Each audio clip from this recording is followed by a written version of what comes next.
Amigos, Dios les bendiga. ¿Cómo estamos, familia de Dios? Saucas Church les da la más cordial bienvenida para una lección más de Bases de la Fe. Hola, Susi. Hola, Julio. Muchas gracias. Muchas gracias a todos por acompañarnos. Y ya esta es la última lección, la número 5 de la unidad 3. Ya terminamos otra unidad. Bien. Así es, pues esta se llama la meta, la madurez espiritual. Y como en lecciones pasadas ya hemos visto desde el nacimiento espiritual, el desarrollo espiritual, el crecimiento, y ahora toca lo que es la madurez. Ya es el punto, no digamos, ya me gradué, ¿no? de fe. Uno sigue conociendo, pero tiene más recursos, y de eso vamos a hablar esta noche, no sin antes hacer una pequeña oración. Cierren sus ojos. Bendito Padre, te damos gracias por esta noche, Señor, de bendición, de palabra. Sea tu Espíritu Santo, Señor, dando este mensaje, diciéndonos a nosotros para empezar y diciéndole a los hermanos que ven esta transmisión que tú les amas y que tú tienes una vida con propósito, Señor, y que seamos nosotros viviendo en ese reino que a ti te agrada, Señor, y con fe, con amor, con el fruto del Espíritu, Señor, en nosotros. En el nombre de Cristo Jesús bendecimos tu nombre. Amén. Amén. Amén. Bueno, vamos a comenzar con la meta, que es la madurez espiritual, ¿verdad? Aquí sale un dibujito de, pues, como una persona levantando los dos brazos de victoria. Vamos a empezar con dos versículos de Romanos y uno más de Filipenses. El primero es el capítulo 12, del 1 al 2, y dice así: Así que, hermanos, os ruego por las misericordias de Dios que presentéis vuestros cuerpos en sacrificio vivo, santo, agradable a Dios, que es vuestro culto racional. Amén.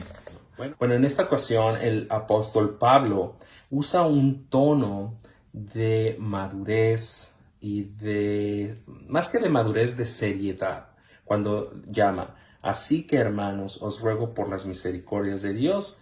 Así que es un tono un poquito más firme en lo que está refiriéndose en cuanto al crecimiento, en cuanto a la enseñanza que hemos recibido en el Espíritu, las experiencias que nos ha tocado vivir y que hemos sacado provecho.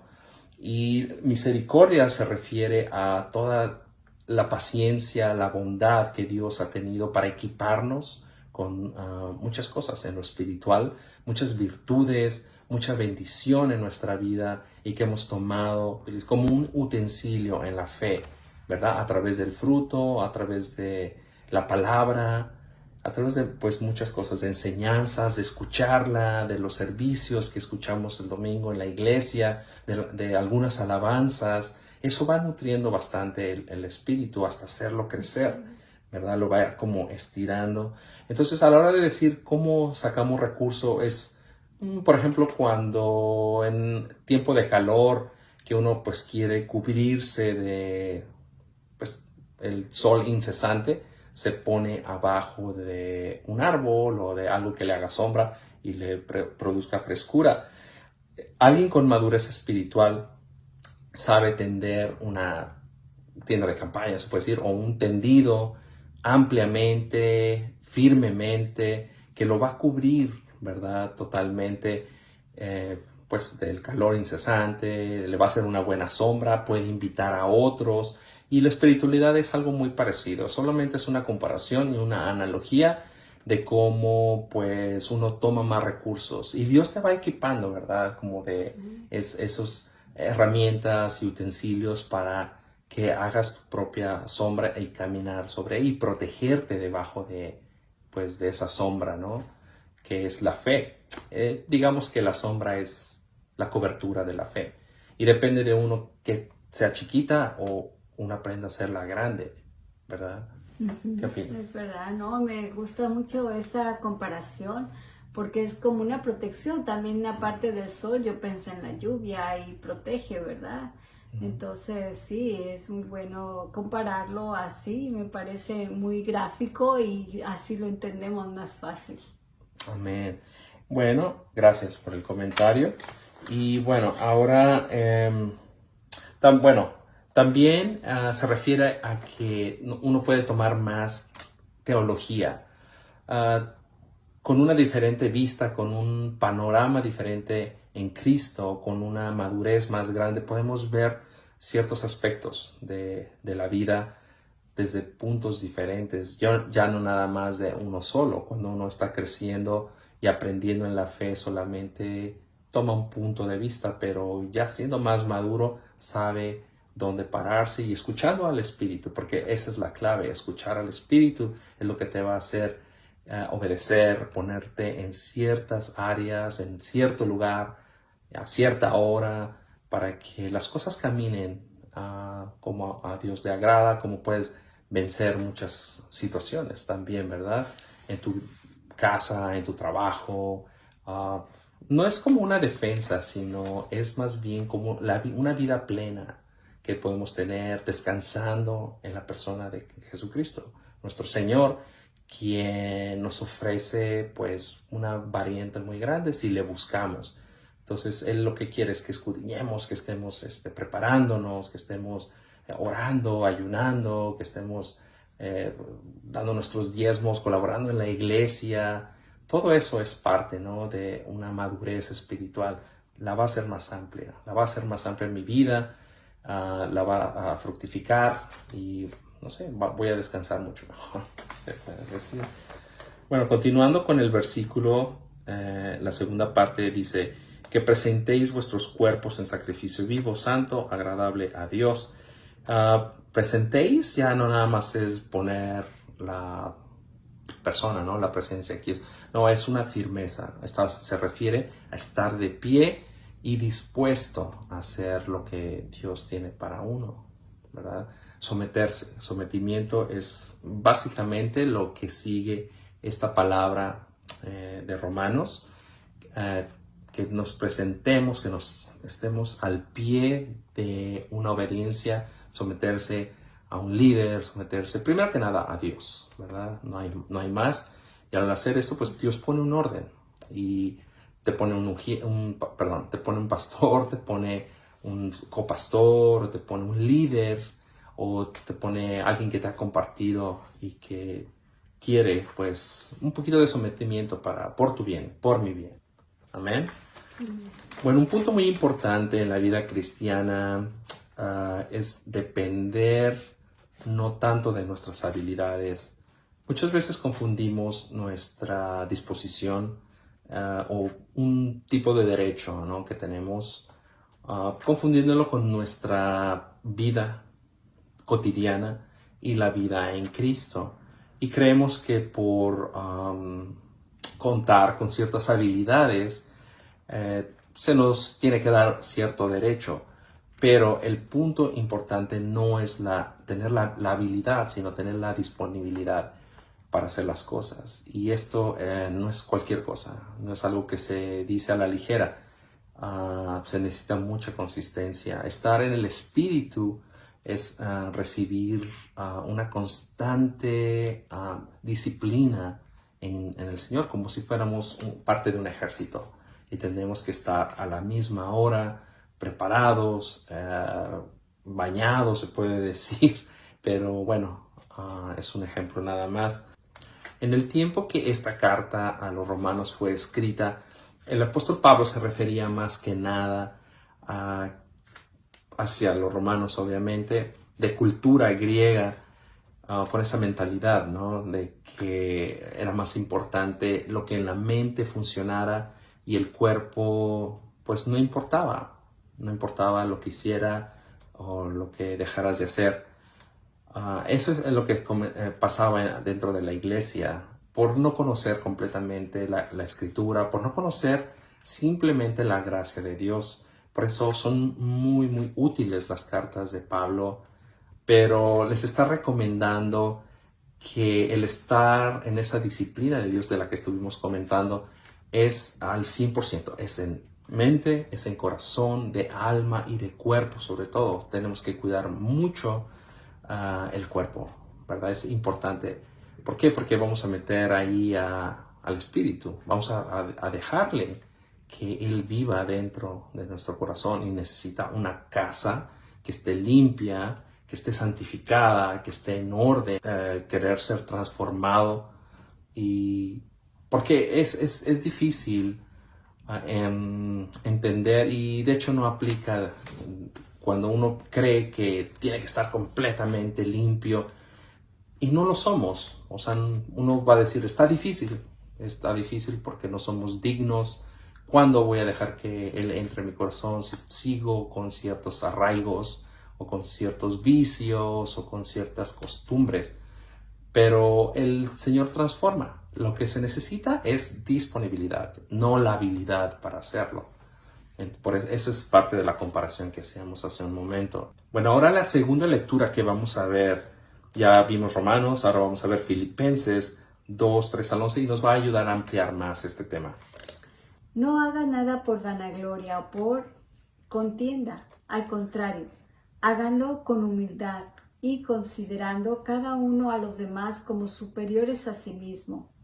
No busque cada uno su propio interés, sino cada cual también el de los demás.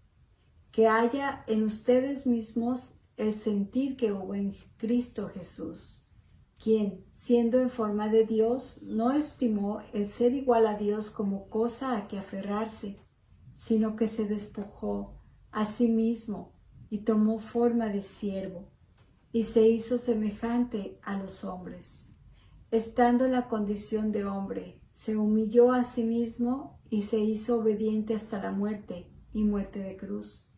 Por lo cual Dios también lo exaltó hasta lo sumo y le dio un nombre que es por encima de todo nombre, para que en el nombre de Jesús se doble toda rodilla, a los que están en los cielos, en la tierra y debajo de la tierra, y toda lengua confiese que Jesucristo es el Señor, para gloria de Dios Padre.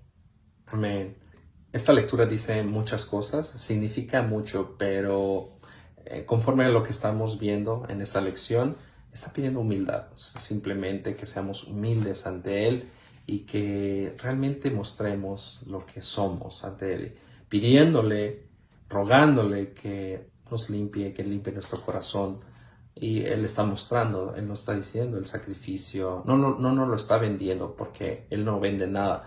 De hecho, Él nos compró, nosotros hemos sido comprados con su sangre, tú y yo somos comprados con la sangre en la cruz.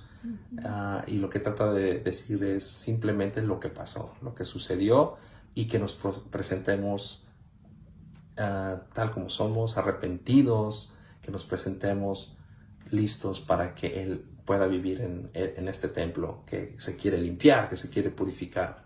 Amén. Amén. Solamente se necesita un sacrificio para recibir la gracia.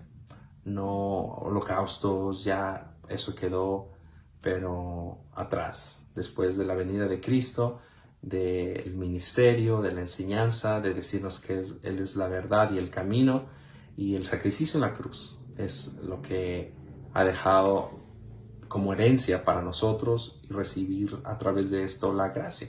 Y respaldando esto, por ejemplo, en el Antiguo Testamento, todos los holocaustos y sacrificios tenían que ser muertos, con animales, con aves. ¿Qué más? ¿Se te ocurre otra cosa? Básicamente, borregos. Bueno, son animales, ¿verdad? Borregos, corderos, era lo que básicamente se utilizaba. Pero a la venida de Cristo, Él fue la ofrenda última, única, en el que pues fue consumado, fue expiado, y a través de eso nosotros podemos dejar de hacerlo, ya no necesitamos hacerlo, ¿verdad? Bueno, esto no se refiere a que tenemos que dejar de hacer sacrificios. Bueno, ya no tenemos que morir, ni matar a nadie, ni degollar algún animalito, un ave, un pájaro, sino que Dios nos quiere, Jesucristo nos quiere vivos, ¿verdad? Que seamos un sacrificio santificado y vivo. Es la manera como se puede expresar esta lectura. Bueno, es lógico y razonable que Jesucristo nos requiera 24 horas de servicio. ¿A qué se refiere esto? Que inclusive cuando estoy durmiendo, pues puede ser. No, nunca sabes cuando recibe uno pues una llamada de ayuda, de auxilio a toda hora, ¿no? Puede suceder, pero se refiere al compromiso que tenemos que tener, pues estamos dentro de un ejército. Hay muchas maneras que Dios nos llama, que seamos esclavos, pero somos esclavos, somos amigos, somos esclavos viviendo en una libertad que incomparable con ningún tipo de esclavitud. Y nos pide disciplina, nos pide disponibilidad. Y las habilidades, por supuesto, bueno, se van desarrollando, pero la disponibilidad es lo que Él más requiere. Pongamos un ejemplo, cuando Jesucristo fue y su grupo de apóstoles, discípulos eran ahí todavía, fueron al Getsemaní y Él iba a ser entregado, ¿verdad? Pues a los guardias para llevar, bueno, ya conocemos la historia. Y cómo pidió oración, pidió disponibilidad, se apartó del grupo mayor y nada más se trajo a 2 o 3, que dijo, ellos son los maduros quizá del grupo, ellos me pueden ayudar a orar. Entonces Dios lo que pide ahí es disponibilidad. Bueno, volvamos a Romanos 12. Ya leímos el versículo número 1 y leamos ahora el versículo número 2. No os conforméis a este siglo, sino transformaos por medio de la renovación de vuestro entendimiento, para que comprobéis cuál sea la buena voluntad de Dios, agradable y perfecta. Amén. Un cristiano maduro ya no se conforma, porque ya ha sido transformado. Ya no es fácil como de ser convencido por el mundo a que tomes la forma del mundo, ¿verdad? A regresar a las viejas costumbres, a regresar a la carne nuevamente. Un cristiano maduro ya aprende a aislarse de todo eso, sabe cómo hacerlo. Puede ser muy tajante o puede ser pues con permisito, ¿no? Pinta mi raya y no pasa ahí. Le guste a quien le guste, pero yo agrado a Dios, ¿verdad? Esa es la manera como un cristiano debe de pensar. Bueno, el cristiano maduro tiene que depender también de la renovación en el espíritu, de la mente. ¿Qué es esto? El cristiano le sucede algo muy parecido a este ejemplo, que de repente empezamos a saturarnos, quizás demasiado trabajo, carga espiritual puede ser. Y por eso Dios dice, ustedes, yo sé que son hombres. Jesucristo nos hizo ver que tenemos que ser renovados, que la mente se tiene que renovar, pero sin salirnos de ese marco que es el reino de Dios, que es la enseñanza, que es la gracia, la fe, sino que tenemos que renovar el entendimiento en las cosas, ¿verdad? Como pues ya dejas algo y pasas a una nueva etapa, ¿verdad? Como cristiano, en la fe, a eso se refiere, ¿verdad? No que volvamos a las viejas costumbres, a la carne, a los deseos. No, se refiere totalmente a lo segundo. Por último, vamos a ver 5 etapas de la madurez. Esto está muy bueno y es comparado con, pues, la edad. Y es muy, muy cierto. Como número 1, dice, el recién nacido. Primera de Pedro 2:2. Busquen como niños recién nacidos la leche espiritual no adulterada, para que por medio de ella crezcáis y sean salvos. Amén. Pues nacemos como cualquier bebé nacería, como un cachorrito que es enseñado y está viendo, está observando. Y su alimento es la palabra, su alimento es lo que él escucha. A diferencia de un bebé natural a un bebé en la fe, es que pues el bebé natural se alimenta por la boca, pero el bebé espiritual se alimenta por la vista y por el oír. Por eso está ese versículo. El oír es por la palabra y la palabra por Cristo, ¿no? Es muy cierto y pues depende de todos nosotros, porque de alguna manera cuando hay un bebé espiritual, todos tenemos que ayudar un poquito a ayudarlo a crecer en la fe a través de nuestro testimonio, a través de nuestra enseñanza, a través de una palabra, a través de nuestra ayuda, de la disposición que tengamos para esa persona, ayudar lo más que sea, a orar por ellos, ¿verdad? A eso se refiere. Punto número 2. El adolescente. Primera de Juan 2, 13 y 14 dice así.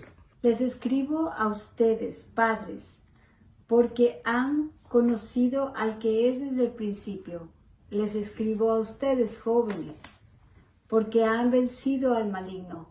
Les escribo a ustedes, hijitos, porque han conocido al Padre. Les he escrito a ustedes, padres, porque han conocido al que es desde el principio. Les he escrito a ustedes, jóvenes, porque son fuertes y la palabra de Dios permanece en ustedes y han vencido al maligno. Bueno, esta parte es muy gráfica y se está refiriendo a la forma como uno como cristiano va creciendo, de ser bebé a ser como un niño, y llegando a la etapa de adolescencia espiritual se está refiriendo básicamente a esa vigor, esas ganas, ese fuego que uno tiene para servir al Señor. Por eso vemos a jóvenes en la iglesia queriendo participar, algunos de ellos que dan un mensaje o participar en alabanza o queriendo organizar, dispuestos, ¿no?, a ayudar siempre, a salir. A eso se refiere, es una etapa que es más ganas que orden, se puede decir, porque uno sigue aprendiendo, ¿no?, muchas cosas, y Dios te va equipando, te va capacitando. El Señor siempre es fiel en eso, y de Él aprendemos muchas cosas, a tener una vida recta. Si nos caemos nos levanta, y si nos vamos chuecos nos endereza. A eso se refiere. Pero es muy importante la ayuda de todos nosotros, ¿verdad? Con esos bebés, con esos niños y con esos adolescentes espirituales, ayudarles a que sigan creciendo. Amén. Bueno, número 3 es el maduro espiritual, y podemos apoyarnos en una lectura que viene en el libro de Hebreos 5, versículos 14 y 6:1. El alimento sólido es para los que ya han alcanzado la madurez, para los que pueden discernir entre el bien y el mal, y han ejercitado su capacidad para tomar decisiones. El 6.1 dice, por lo tanto, dejemos a un lado las enseñanzas elementales acerca de Cristo y avancemos hacia la perfección. No volvamos a cuestiones básicas, tales como el arrepentimiento de las acciones que nos llevan a la muerte o la fe en Dios. Amén. Está largo el 6.1, pero es bastante cierto. Si vamos a 5.14, se refiere mucho a la madurez, al crecimiento espiritual, al alimento sólido, que, bueno, la madurez no llega en primer término como la madurez natural, que los años, las arrugas, las canas demuestran esa madurez. No, el maduro espiritual es a través de muchas situaciones, de muchas cosas, de la palabra avanzada en Cristo en tu vida, ¿verdad? A través de la búsqueda de la teología, se puede decir. O sea, la teología es la búsqueda, es una búsqueda más a fondo de Dios, ¿verdad? Como Él quiere que lo busquemos con hermenéutica, buscando de un capítulo a otro hasta encontrar, ¿verdad? Con estudio, ¿verdad? Básicamente, no estoy refiriéndome a tienes que ir a la universidad y eso no, uno lo puede hacer en casa. Y yo conozco mucha gente muy joven que ha crecido mucho en el Evangelio, pero muy joven, en 2, 3 años, wow, avanzan en una madurez muy grande y se ve en su diario vivir, se ve en las ciertas situaciones en su vida, el manejo de la paz, ¿verdad? Cómo es manejada por el Espíritu, cómo entra en su vida y es rociado con mucha paz, y no se desesperan también, ¿verdad? Para tomar decisiones inoportunas o que les vaya a llevar a caer en las manos del enemigo.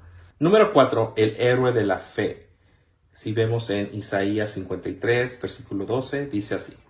Por eso yo le daré parte con los grandes, y él repartirá despojos con los fuertes, porque él derramará su vida hasta la muerte, y será contado entre los pecadores. Llevará sobre sí mismo el pecado de muchos, y orará en favor de los pecadores. Amén. Habíamos dicho en esta clase que pareciera que la meta es la madurez espiritual, pero el héroe de la fe va más allá de la madurez espiritual. Este tipo de personas que han superado la madurez son capaces de ver más que por ellos mismos, ver más por los demás, que son capaces de limpiar heridas profundas, que son capaces de sacar de situaciones difíciles a gente que va creciendo en la fe, ¿verdad? Empezando por su propia familia, quizá por amigos, por conocidos, quien sea, no importándoles quién, por eso se les llama héroes de la fe. Ellos están dotados ya con poderes espirituales diferentes que un simple maduro, que bueno, es el camino, ¿verdad? Para seguir. Y si tú quieres sobrepasar, ir más allá de los límites, te convertirías en un héroe de la fe de esta manera. Amén. Y como número 5 tenemos el amigo de Dios. En Santiago 2, 23 y 25 dice así. Y se cumplió la escritura que dice, Abraham creyó a Dios y eso le fue contado por justicia, por lo que fue llamado amigo de Dios. Como pueden ver, podemos ser justificados por las obras y no solamente por la fe. Esta categoría es considerada la más alta de todas ellas, que no se trata de superar, pero es quien avanza más allá de ser un maduro, de ser un héroe. Aún así, tenemos una categoría suprema que se puede decir amigo de Dios. Y esto es básicamente, cada creyente tiene la posibilidad y los recursos necesarios para llegar a esta etapa. Y muy pocos cristianos lo logran. Requiere mucha persistencia y bastante tenacidad para lograrlo. Y los únicos que llegan son los que se niegan absolutamente a detenerse en esto, que van más allá. La etapa del amigo de Dios es, en simples palabras, la fe que persiste. En Isaías 40:31 lo confirma. Pero los que confían en el Señor recobran las fuerzas y levantan el vuelo como las águilas. Corren y no se cansan, caminan y no se fatigan. Amén, pues es una forma que más que verdadera y espiritual de confirmar la amistad o el amigo de Dios con este versículo. No te cansarás, no te fatigarás y buscarás siempre de mí. Wow, eso pues Dios quiera, Dios nos dé vida para llegar a ese paso algún día, ¿verdad? Dios les bendiga. Y vamos a pasar ahora con el repaso de la unidad del 1 al 5. Amén. Bendiciones, hermanos. Claro que sí. Voy a hacerles una presentación en un programa diferente. Tuvimos que hacer algunos cambios porque nuestra computadora se dañó. Pero gracias a Dios ya estamos aquí, ¿verdad? Como Dios nos permita. Y bueno, esta es una presentación en PowerPoint, tiene la musiquita y ustedes van a ir leyendo las preguntas con la respuesta también, pero no deje de hacerlo y si puede memorizarse los versículos, nosotros intentamos y los memorizamos algunos, no todos sinceramente, pero sigue adelante porque vale la pena tratar de grabarse la palabra, ¿verdad? De quedarse con ella. Bendiciones, hermanos. Los esperamos en la unidad número 4.